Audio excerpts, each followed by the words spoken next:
Hi,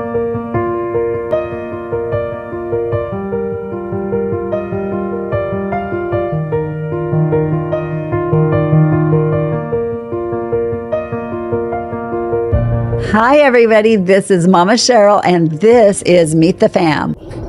Hi, everyone. This is Cheryl with Meet the Fam. A lot of people call me Mama Cheryl, but not Sharleta. Sharleta is my sister. From the minute I met her, she is like a real sister to me. We both said it. We were just like, oh my goodness, she is a sister. She is very Spirit-led, Holy Spirit-led, and she's been through a lot.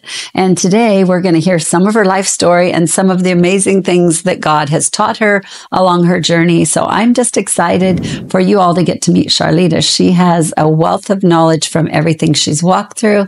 And honestly, it's a beautiful, beautiful thing to have a sister like Sharleta. So I love you so much. And I love you too. I'm proud of your heart. It's so beautiful, and you're beautiful, but your heart is like, you can look at you and say, she's a beautiful lady. But I look at your heart and I think, oh my goodness, such a beautiful heart, always wanting to bless. She is a beautiful, beautiful woman from the inside out. And yeah, so Sharleta, I love you. Yeah. First time we were really talking, I think we were down front and there's an altar call happening, and all of a sudden I'm looking at her and she's gone. I'm like, Sharleta, what is happening? It was really early on when I barely knew her. Yes. And she was having this incredible, incredible vision about what God wanted to do here on the campus. Yes. It just amazed me. So maybe you should tell a little bit about that. Saw me having it. Oh, I saw it. I was like, she's gone. She's somewhere else seeing everything happen. It was beautiful. So because ever since I was a young girl, I served I served Jesus young because my mother was very broken, and because of that, I have always talked with him and walked with him. He's like been my buddy, and people don't understand that.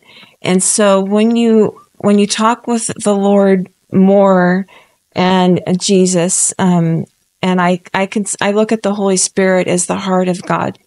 And his heart is here ministering to us if we will only listen.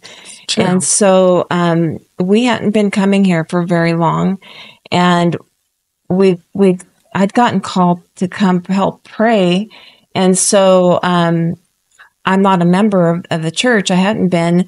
And I just got this beautiful download of what the church was. And God just showed me a city on the hill, and it was the most beautiful colors of pastels. And there was a huge water feature in the center of a courtyard, or surrounded by these trees that you could branch off through. But there were children playing all around, and there were benches, but people were just playing. But there were also cherubim. And they were just flying around to the joy of the laughter of the children. But the colors were just so beautiful and vibrant. It was like the Aurora Borealis. Yep.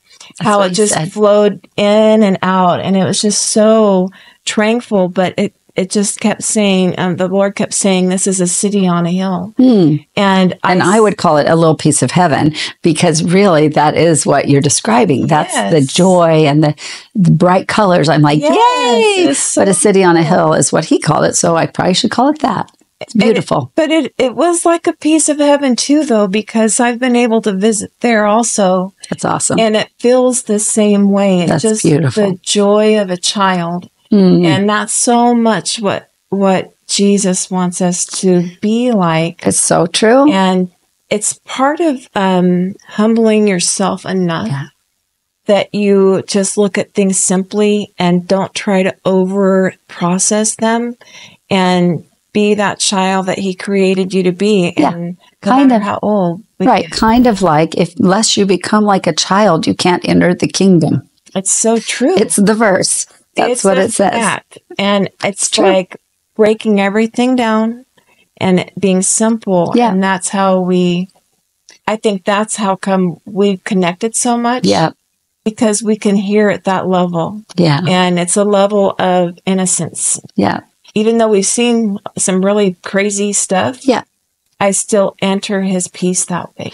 And you believe the best rather than believing the worst. Oh, absolutely. And if we can get into that place of, I'm going to believe the best. I'm going to believe the best. Absolutely, yes. It's the truth of the kingdom, and he manifests that as we believe that. So God is amazing. So it's been it's a delight to watch you and your journey. So let's hear more about your journey. Let's hear, just start from the beginning. Tell some stories of your young years.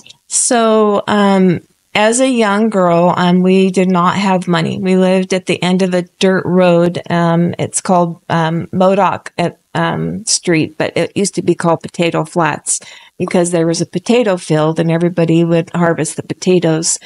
But there was a creek that ran alongside our house, and our house was so unfit to live in. There actually was a fire there when I was 8 years old. Oh, wow. And a great big bald eagle had stretched his wings out, and it had hit both lines. So it grounded the eagle. So the entire town went out of Bernie, California. Goodness. And all of the power surged towards our house. So when it did, everything that was plugged in was fried. Wow. And that's back when TVs had the tubes you screwed in for color on the back of the big box TVs. Oh, and even my mom's Singer sewing machine, it was spitting out metal from the electrical outlets that you changed. Just shorted it. So it was crazy. And the insurance, I remember the curtains burned in the living room. We didn't get new curtains. And the insurance said they would give us $5,000 for the house. And I will never forget it. So I'm like, our house isn't worth very much. $5,000. But my bedroom was the attic. So it was a 2-bedroom house. And even though it was 2-bedroom, it was really long, but it was not well insulated. We had a fireplace, but I lived in the attic. And the attic was just at the pitch of the roof. And I did not have a bedroom window for 3 years. Oh, my goodness. And so I would get a stapler from school, and staple plastic on it in the wintertime. So in Bernie, it snows. Yep. And it was cold. But my bed couldn't be on a frame because the ceiling was too little. So you're on the ground. So, I was on the ground, and I would spray paint the walls to make it pretty. And my brothers would come in and put all the girls that they loved with a heart, and then they'd break up, and there's spray paint all over. So, that's funny. That's pretty funny. Yeah. So just as a young girl, I had a little brother. I had 2 older brothers and a little brother. And my little brother was 7 years younger than I was. And it was my 8th birthday. And I was born on my mom's birthday. And she was a twin to a boy, my Uncle Charlie. And she was the youngest. Him and her were the youngest out of 13 children my grandmother had. And how many were in your family? I just had the 3 brothers. 3 brothers. Yeah. So 4 of you. And then all of my uncles, I only had 1 cousin that was a girl. The rest, the 64 were boys. So I grew up with boys, all boys. The girl cousin lived in San Jose. So I was just surrounded by boys my entire life. So I was a total tomboy. We would go gigging frogs and everything. But on this particular day, I was feeling sorry for myself because nobody had said happy birthday.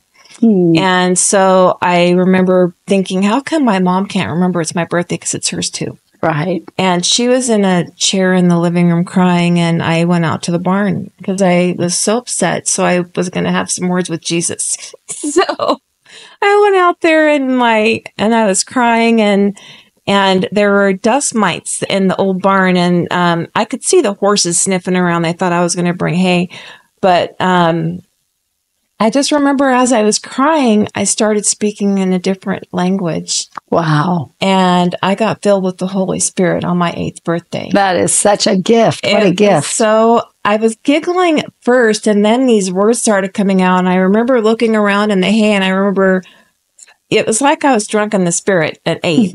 And I fell over in the hay, and I ended up crying and speaking in tongues and falling asleep in the hay. So when I woke up, it was dusk and it was getting dark. And I remember opening the barn door and getting through the horse pasture And Jesus said to me, you need to go tell your mom that you're going to take care of everything from here on out. You're going to be my goodness. a mother to your mother. And it didn't even faze me. It was like this huge burden was just lifted off of my shoulders because it wasn't because of control. It was a peace knowing that now I would be able to help her. Yeah. Because I knew she was broken, but I didn't know why. Yeah. And so I remember just telling Jesus that was so cool. And so I went into the house and I told my mom, she's still in that chair. And I said, happy birthday, Mama. I just want you to know I'm going to take over all the cooking and all the cleaning. You don't have to worry about it anymore. And I just remember her patting my arm and saying, thank you, Sissy. Oh. And that was it. And from then on out, I was the caretaker of the entire house. I read. She probably thought it was a sweet thought for her birthday. She No. knew it was real. She knew it was real. Oh my goodness. Was kind of intimidated by me. Oh. I really believe the Lord gave me an old soul. Yeah. Just because things that of children my age didn't deal well with. So 1 month to the day, that was September 14th of 1973. We went to go visit my aunt and uncle because they just had a brand new baby across town. And this was on October 14th. And I was playing in the backyard with my cousin Charlie, who was full-blooded Cherokee Indian. And that we have Cherokee Indians, my family. Yeah, my father's Cherokee. My father's Cherokee Indian, and my grandmother was full-blooded Cherokee. Oh, and then we also have Creek. Yeah. So interesting. I'm Cherokee and Blackfoot. Is that right? Mm-hmm. Oh my gosh. That's really funny. So we went over there, and the reason I know that this was an attack, Satan knew from that point on, from that moment in the barn, that he needed to try to take me out. And so my mom and everybody's in the house, and Charlie and I crawl up on this huge PG&E spool, those great big round wooden spools that carry the wire for the PG&E. They're huge. They were about 3,000 pounds. Yep. And Charlie, the dog started fighting, and Charlie got on one side. He was 14. And I got on the inside of the spool, but it started to roll. We didn't know how, but it started to roll backwards. Oh, and him and I both fell. And when we fell, we knew it was going to crush us because it picked up speed as it was rolling. And I couldn't reach the eave of the barn, the shed of my uncle's. And when it rolled back, there was a 1-inch lip of concrete that stopped it from smashing Charlie. Wow. But I felt a pinch on my hand, and Charlie got up and he's like, are you okay? And I said, I just scratched my finger. So he's trying to push this thing back, and he gets a 2x4 and rolls it back, and my finger was gone. Oh my goodness. My finger was crushed at the first knuckle, and these 3 fingers were broken. Oh. And my finger actually was hanging down here, but I didn't know it at the time because all I saw was the blood pumping with my heartbeat. Yeah. And so I screamed. Charlie ran to go get help. My family ran out the door to come get me. My dad freaked out, and he had an old Ford pickup. And I just remember asking my mom if I was going to die because I thought I was going to bleed to death. Because you saw blood going out. There's just so much blood. So my mom's crying, and I remember them taking me to a little tiny doctor's office, Dr. Hallett's office, and a police officer pulled us over. My dad couldn't get his hanky out, but when the police officer saw my finger, he said, follow me. Oh. But this is how broken my mom and father were both. I remember laying in there, and the doctor put his head out the window. My parents were sitting on this little 2-step concrete stairs that went into this little bitty doctor's office with the window that you can kind of see people through, but you can't see them. That was like cloudy. And he said, I need to know if you want me just to take her finger completely off, or do you want to try to save it? Have you guys went to look for her finger? And my parents sitting down on the steps, they said, ask her. Oh my goodness. And I remember him looking at my parents, and I'm laying there on the bed, and I look at him, and I said, it's okay, close the door. And he goes, okay, young lady. He said, what do you want to do? And I said, I've always wanted to play the piano. let's try to save it. Oh my goodness. And he goes, okay. And I'm like, I found my finger. Because it was on a rag. And so when he went to lift it up to give me some shots, he goes, yes, you did. Oh, so there goodness. was my smashed off finger. He had to set these in splints, get this one all wrapped up so it wouldn't be horribly infected. He left the smashed finger there, and then they took me to Reading. Wow. And I had 2 doctors. One was a Mormon with 10 children, and one was an atheist. And so that was a different journey that I went on That's amazing. Having my arm tied to the wall for a year because they would put skin grafts. They took bone grafts. Oh, my goodness. I have a Band-Aid patch here. So because of that, it couldn't have my arm below my heart rate or else the skin graft would come off. So every night I had to lay down on the couch and there was a coffee cup hook and they would hook this big bandage to the wall so my heart rate wouldn't make my skin graft and everything come off. My goodness, that's intense. It didn't feel like it. I just didn't feel good to not roll over, but I walked around like this for a long time. Yeah, that's amazing. But you've got your finger. Did you ever learn to play the piano? I did. That's awesome. It's amazing. Yeah. Very fun. So that was when you were 8 years old, barely 8 years old. So I missed a lot of second grade. They don't know where my knuckle came from. I always asked to pray. And so good things always come out of this. They always do. So we had to drive to Reading, which was an hour away, every single day during the week. And I would get gangrene and they'd have to pull my skin off when I was awake. They gave me the option of a shot, but what's the point? If the shot's going to hurt, just pull it off.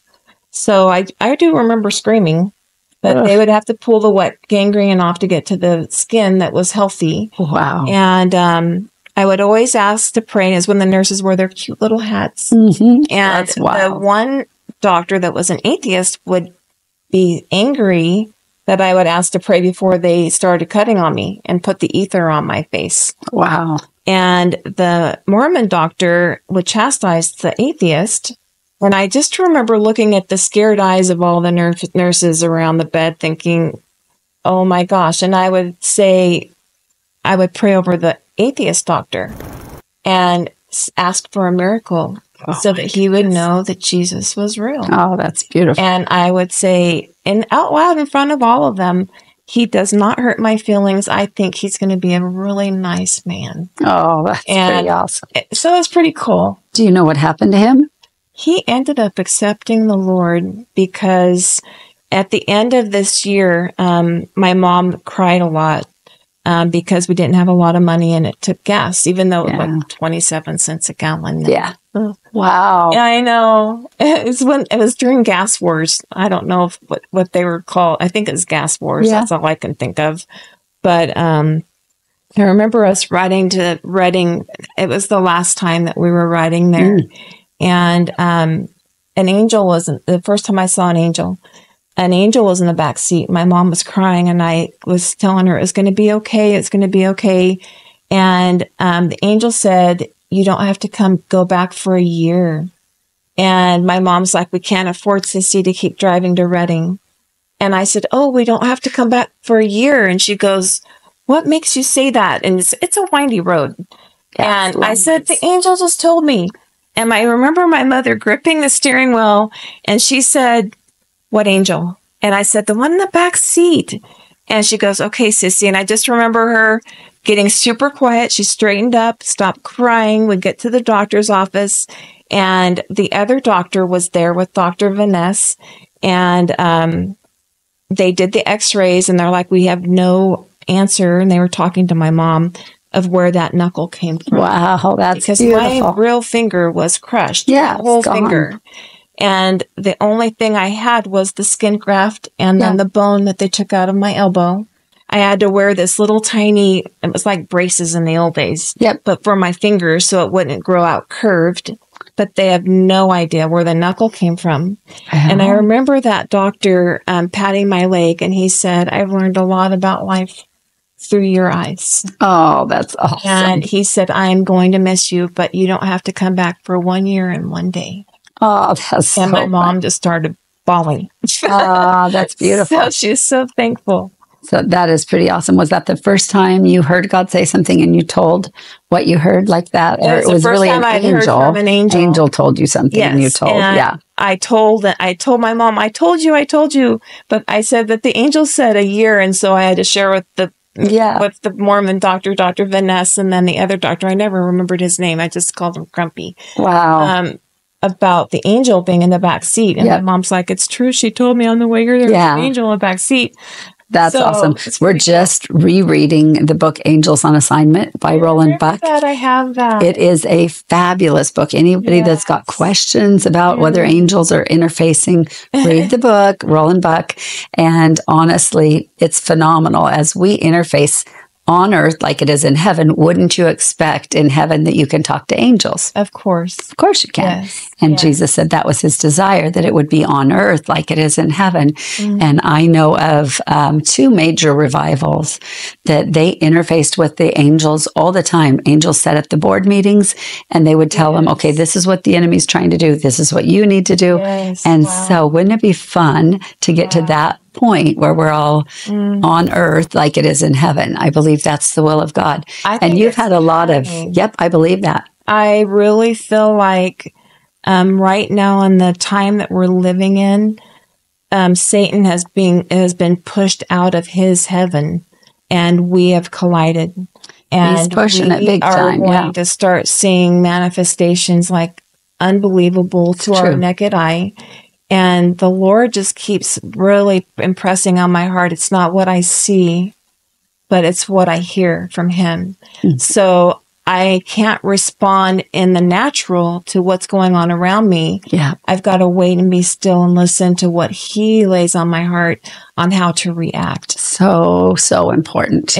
And if you don't practice that being still and listening, you will react in your flesh. Your soul will be what's in charge. Your flesh will take over. If you're not practiced at being still, really, really still, and out of the being still and hearing God and then going, okay, that's where we're going.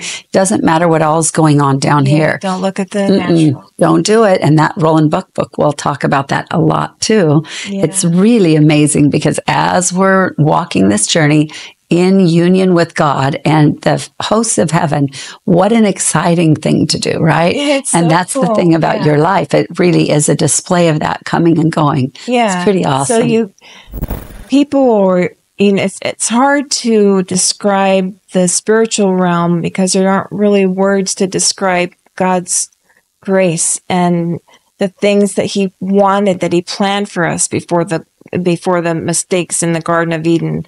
It was just so perfect and so joyful.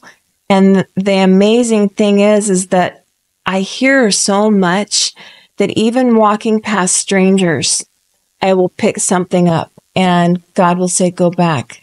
And I'll turn around and I am not embarrassed to say what God tells me to say. That's awesome. Because people need to understand that when we obey him in obedience, I used to argue with God and say, I can't deliver that message. That is just embarrassing. And he would say, it's not your message. Yeah. It's mine. Yeah. You're just the messenger. Don't ever forget. So it's a good. He said, I didn't ask you. I told you. Yeah, that's wonderful. Yeah. And learning to just quiet yourself and obey takes you on an amazing journey, right? Yes. For me, he said to me, yield yourself fully to me and then buckle up for the great adventure.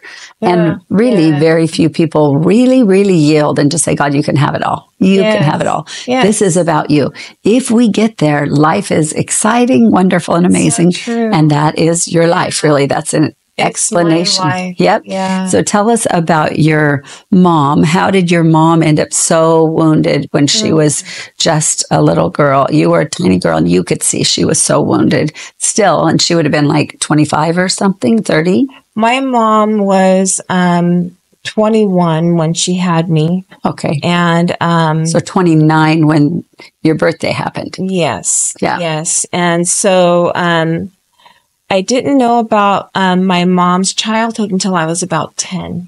Oh. And I was in charge. I was in charge of the home. I was in charge of my little brother's homework. My mom and dad argued all the time. And I finally started listening to the arguments. And because I was not allowed to sit on the sofa with my father. And my dad I loved to hug. He's a huggy person. And he was just ornery, and everybody in town loved him. And when he drove by, he had this thing that he could play a song, and you knew my dad was coming. How so fun. He looked like Clint Eastwood. In fact, Clint Eastwood lived in our town. So wow. He just was a cowboy, and he was named after John Wayne. So I always wondered why I couldn't sit on the couch with my dad. And I heard this horrible argument between my parents, and my father yelled at my mom and said, "I am not your father. I am not going to molest my daughter or traffic her." Oh, my goodness. Or sell her, is what his words were. Trafficking, that word wasn't out yet. But I just remember my dad slamming out of the house to go to the pool hall. And that was back in the days where they wore 501s, and you had a white T-shirt, and you rolled your cigarettes, your Marlboros up in your shirt, and polished shoes, And I remember asking my mom what my grandpa did. And my mom told me it was time I knew. And she said that her dad sold her to other men. Oh, that's horrible. And that's how I found out about the birds and the bees. Oh, my goodness. And so it was yucky to me. And I thought, what a horrible, horrible thing. It's really sad. So she lived in San Jose growing up in a really, really small shack with her brothers. And it's a state park now, but Grandpa would sell my mom to his friends and take money. And my grandmother was a tough German woman. She's a Polish Jew, actually, and then and part German. Her father was German, but my mother was broken from her mom also because Grandma knew what was going on. She knew the tendencies my grandfather had. And so my mom said that she remembers that this started before she was 8. But when she was 8 years old, there's something about 8 that's really profound on our lives, on my family's life. But when she was 8, my grandmother handed her a screwdriver and a packet of like a deadbolt to screw into her door so that they wouldn't be able to get in without Grandma hearing. So they all thought that Grandma didn't hear, but she did. So she gave that to my mom to screw into her door so that the men wouldn't be able to get into her room. Wow. And so my mom, it crushed my mother for my grandmother to acknowledge, even in that way, to say that she knew that Grandpa had been doing this, but at the same time, that she didn't help my mom screw that in to protect her. Yeah. She just walked away. Wow, that's so intense. So for me, as a young girl that didn't know anything about that part of life, even though I grew up on a farm, it was horrific. It just was a nasty, gross, dirty thing.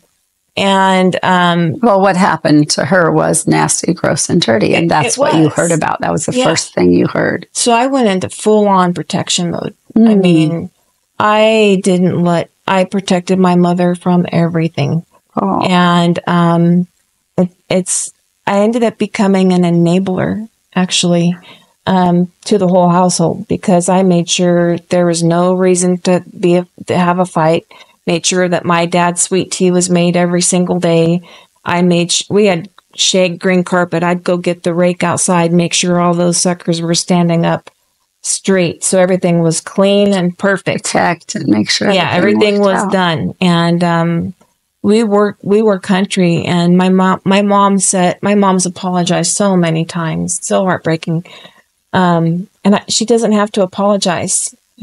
I only was bitter at my mother once over that, and that was in my, I just had my first baby, and my parents hadn't even come to see where I lived. And they never acknowledged that I had a new baby.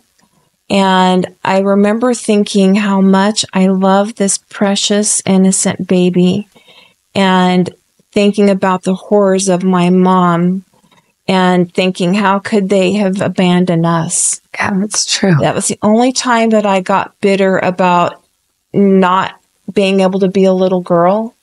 It was just that brief moment of holding my brand new baby boy and thinking, I didn't get to be a little girl, but Right. how could they not love us when I love this precious thing so much? Right. It didn't So make I was sense. torn. Yeah. It didn't make sense because the love was so huge. And they left us. They left us alone. They would go to Reno all the time to get it together. And my brothers would have the football team down there. And God protected me. I could have been raped. But I had my little brother. I remember we'd get blankets and we'd get underneath the Bronco to sleep so that all of these drunk football players all down at the end of the dirt road partying it up That is would so keep dangerous. him safe. And I didn't know that God was protecting me also at that time.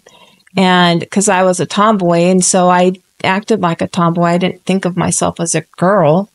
And I thought you would have been a very pretty girl, and that's I actually... I have to share this story. It is actually funny in light of all of the awful